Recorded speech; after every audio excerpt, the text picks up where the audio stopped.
Being 1 out of 20 vendors at the conference means that we're a little bit more memorable to those that we meet with. It's not a sea of different vendors that they're talking to. They're really talking to a very select few, and those that they're interested in meeting with. So you have this vested interest even in the time that you're spending with the more limited number of decision makers. That kind of flexibility means that I'm getting the contacts that are more valuable for me. There are times when there's like overlapping conferences and overlapping responsibilities, and so I get to prioritize my business with the growth of the business using Marcus Evans, so it's really convenient.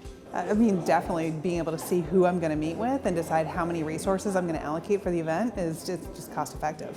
The longevity of our contract with Marcus Evans just means I know what to expect when coming here. We have a really well-oiled system with how to research our contacts, make sure we're really well prepared for the meetings, and then we have a nice system for follow-up. So it's just become part of our business development efforts.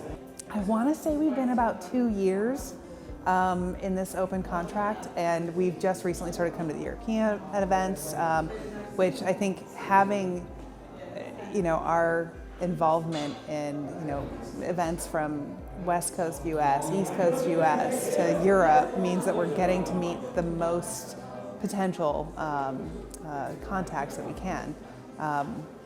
We have come to events where there's some repeat individuals that we meet and we talk to, and that helps us build that relationship over time.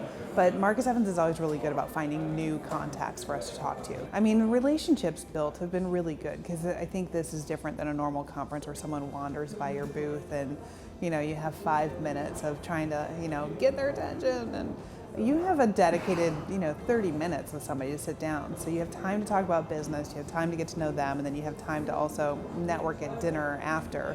So it's a better relationship that you're building. Maybe number of contacts, I'd say like dozens of them have come from Marcus Evans, probably closer to like 50 or so that have come from Marcus Evans. And the nice thing is they're all decision makers. These aren't people new to clinical research. These are people who are in leadership positions, and those are valuable contacts to make.